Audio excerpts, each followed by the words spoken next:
Hello दोस्तों, आज मैं आप सभी को पार्ट्स ऑफ स्पीच के बारे में बताऊंगा कि पार्ट्स ऑफ स्पीच क्या होता है।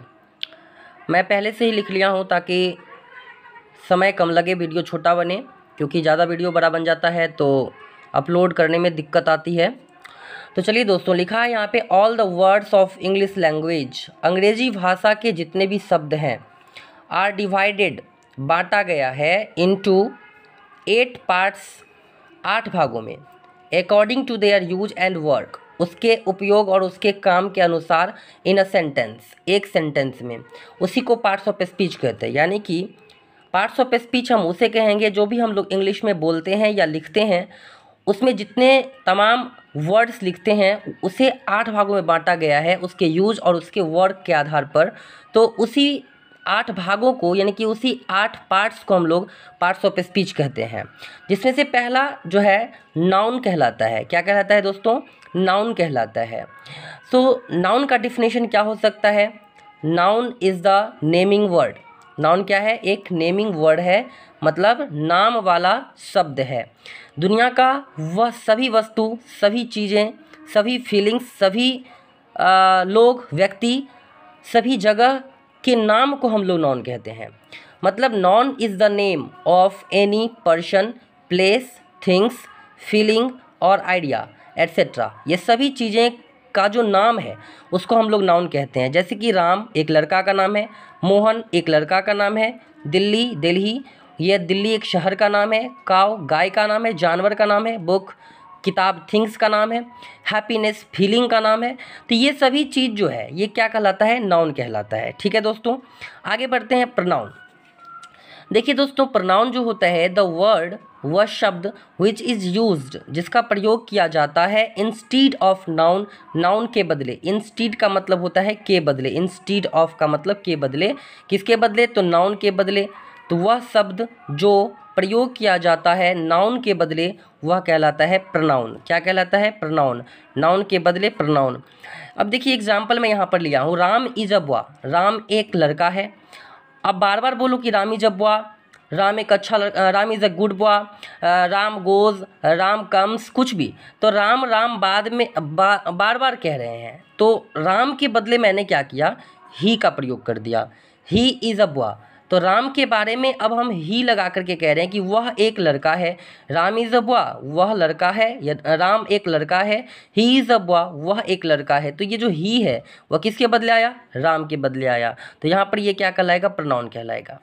एडजेक्टिव क्या है? जो एडजेक्टिव होता है दोस्तों, वह किसी नाउन या प्रोनाउन का प्रचारक होता है, विशेषता बताता है। जैसे आई हैव रेड पेन्स, इसमें देखिए पेन्स ये कलम है और ये नाउन है, इसके पहले रेड लगा है। ये रेड क्या बताता है कि कलम कैसा है? तो लाल कलर का है। पेन्स कैसा है? ब्लू कलर का है। तो राम हैज ब्लू पेन्स, यानी कि इस पेन्स के बारे में बात कर रहे हैं, ये ब्लू है। तो ये ब्लू क्या कहलाएगा? ये कहलाएगा एडजेक्टिव। ठीक है, मतलब एडजेक्टिव वह होता है जो नाउन या प्रोनाउन की विशेषता को बताता है। आगे है दोस्त वर्ब। द वर्ड, वर्ब जो होता है वह एक्शन को बताता है, रिलेशन को बताता है, पोजीशन को बताता है, स्टेट ऑफ बीइंग। अब ध्यान दीजिएगा, जैसे यहाँ पे लिखा है ईट, ईट मतलब खाना, ये क्या है? काम है। सिंग गाना, ये भी काम है। लाफ हंसना काम है। क्राई चिल्लाना काम है। हैव ये रिलेशन को बताता है, जैसे कि आई हैव अ कार, मेरे पास एक कार है।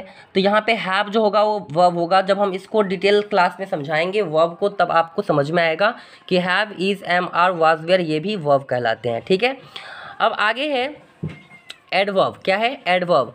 तो एडवर्ब क्या होगा कि वर्ब का प्रचारक एडवर्ब। एडवर्ब मतलब होता है जो वर्ब की विशेषता बताए, जो एडजेक्टिव की विशेषता बताए, जो दूसरे एडवर्ब की विशेषता बताए। मतलब नाउन प्रोनाउन का जो विशेषता बताए वह क्या कहलाता है? एडजेक्टिव। और वर्ब का विशेष देखिए, एडवर्ब नाम से स्पष्ट है। एडवर्ब वर्ब का जो प्रचार प्रसार करे, ऐसे हम लोग याद रख सकते हैं। एड मतलब प्रचार प्रसार करना होता है, वर्ब मतलब होता है वर्ब, जैसे कि मैंने पहले बताया। तो प्रचार जो वर्ब का करे। अब यहाँ पर ऐड मतलब वो नहीं, बल्कि हम याद रखने के लिए बता रहे हैं कि ऐड मतलब प्रचार करना भी होता है।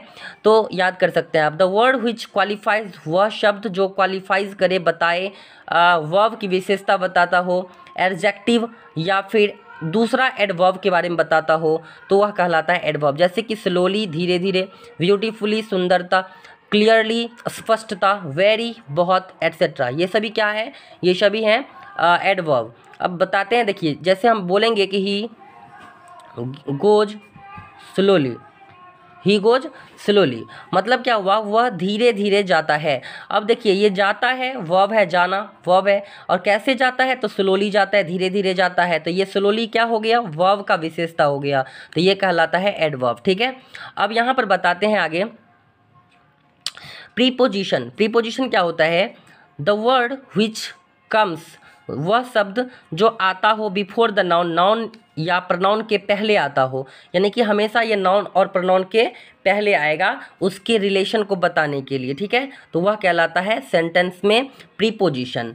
जैसे प्रीपोजिशन हो गया in, on, into, of, at, to, with, without, etcetera, और भी तरह तरह के हैं प्रीपोजिशन जिसका भी उपयोग हम लोग देखेंगे आगे के वीडियो में। जैसे मैं यहाँ पर एग्जांपल लिया, he is in the class, he is in the class, मतलब वह जो है वह कहाँ है, क्लास में है, वह कहाँ है, क्लास में है। तो ये क्लास के साथ क्या करवा, रिलेशन जुड़वा रहा है, इन। तो सिंपल है कि इन क्या हो गया यहाँ पे, preposition. I am going to school, कहाँ जा रहे हैं, स्कूल जा रहे हैं, स्कूल जा रहे हैं, तो यहाँ पे टू क्या हो गया, ये हो गया प्रीपोजिशन। आगे है कंजंक्शन। कंजंक्शन जो होता है वह वर्ड को, फ्रेज को, सेंटेंस को साथ में जोड़ने का काम करता है। जैसे बोल देंगे कि Ram is intelligent and brave, मतलब राम तेज है और बहादुर भी है, तो ये एंड जो हुआ वो क्या है, इंटेलिजेंट और ब्रेव दोनों को कनेक्ट किया।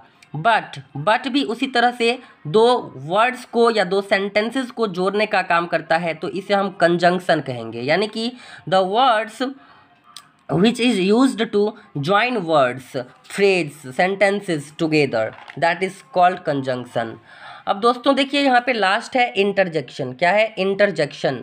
तो आपने कभी कभी क्या होता है ना कि अचानक सी कोई घटना घटती है जिसकी वजह से मेरे मुंह से क्या निकल जाता है, ओह, अलास, एह, उसके बाद जाकर के हुर्रे, मतलब अपनी खुशी को बताने के लिए या अपनी दुखी को बताने के लिए, अपने इमोशंस को बताने के लिए, अपनी फीलिंग को बताने के लिए जिस शब्द का प्रयोग करते हैं इंटरजेक्शन कहलाता है।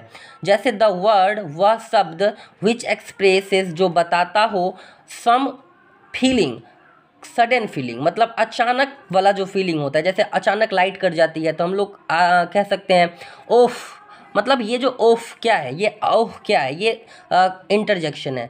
जैसे आप क्रिकेट खेलते हैं, क्रिकेट अगर जीत गए तो हुर्रे हुर्रे करने लगते हैं ना, खुशी का ठिकाना नहीं रहता है, तो उस चीज़ को, जो उस खुशी को जो आप एक्सप्रेस करते हैं हुर्रे हुर्रे कह के, वह क्या है, इंटरजेक्शन है। ठीक है दोस्तों, तो उम्मीद करता हूँ कि आपको समझ में आया होगा ये, और इसका अलग अलग पार्ट का अलग अलग वीडियो मैं बनाकर लाऊंगा जो कि बहुत हेल्पफुल होगा।